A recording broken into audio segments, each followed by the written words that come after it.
So you want to study in Canada, but you don't know where to study. It's a big country after all. You can go east, you can go west, you can go central Ontario, but where are you gonna pick? Well, I just gave you your first hint. Choose between the three and then narrow it down. Before we get started, this video is sponsored by Skillshare. I learn all of my new skills there. When you're moving to a new country, you have to find a way that's both affordable and easy to keep building on skills and keep adding new skills every day. If you get 1% better every day at whatever it is you do, eventually it compounds. You become a much better person. You can make more income. The number one place that I go, I also teach 15 courses on it. Skillshare down below. Hit the referral link and get 1 month free on me. So, where should you study in Canada? I've compiled a list of some of my favorite things. I was just gonna list some great universities, but I think this video can be much better than that. I am going to give you some of my best tips for actually narrowing it down.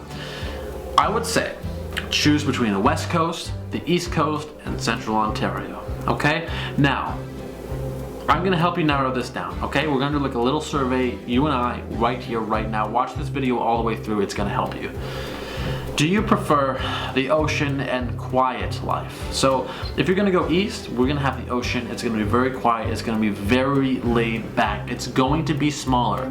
You're not going to get the big Canadian national experience. You're gonna get the experience of a very Canadian place, but it's going to be smaller. It's gonna be coastal. Even if you're not in like Halifax or Prince Edward Island, it's still going to have that small town feel. No matter where you go, you can go to the capital of the biggest city on the East Coast, I believe is like Halifax anyway, but it's not going to be very big. You are going to live a small town life, but it's going to be more affordable. You are going to have a more laid back lifestyle. It's going to be slower paced, and in many ways it's going to be easier. In terms of weather, it's going to be more temperate. It generally won't be as cold, but you're going to have more weather fluctuations. So you're going to have rainier days, you're gonna have more rain, you're gonna have more wind because, you know, in the East Coast, especially in Halifax, you're gonna even I'm thinking like New Brunswick has like more weather fluctuations than Ontario. So if you are going out east, that's what you're gonna get. You're gonna get the whole package deal of a bit of a weather mishmash, but also quieter life, and it's gonna be an individual experience.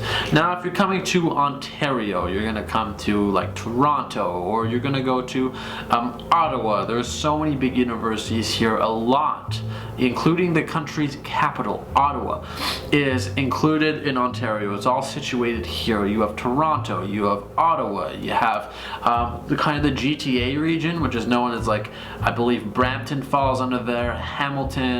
You have, I think Oakville is somewhere around there. You have Oshawa. You have some interesting areas around there. You have Northern Ontario, Peterborough, Trent University. There is a lot in Ontario. It's a large province, and we have some of the largest schools here. You can also go to Quebec, like McGill. So what I would say is in central Canada, like more central, we're looking at Ontario and maybe some of Quebec. So Quebec is going to be more French speaking. You're going to get that exposure to the, you know, that different Canada's second language.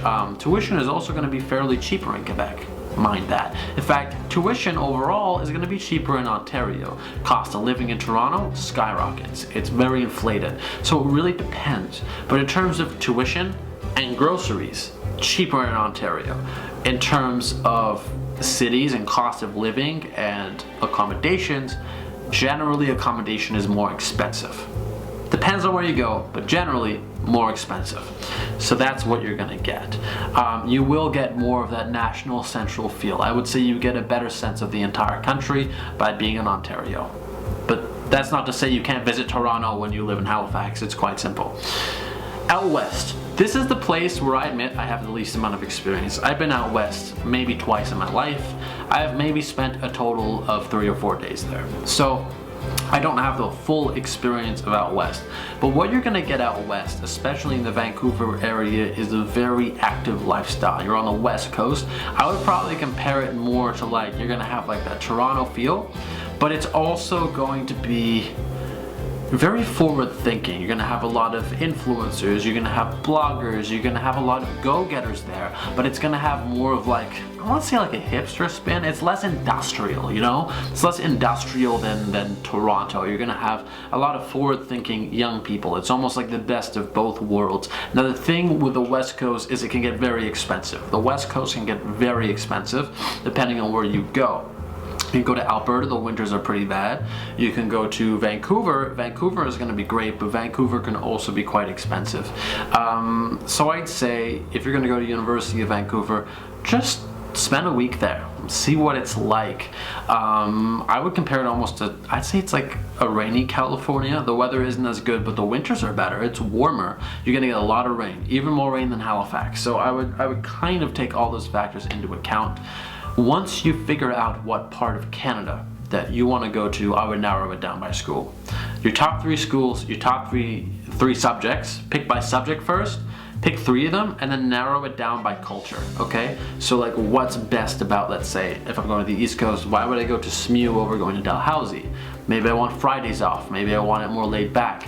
Maybe Dalhousie is bigger, I want a bigger school atmosphere, so I want to go to Dalhousie instead of St. Mary's University, which SMU gets Fridays off, but they're smaller. So you kind of really want to decide by culture.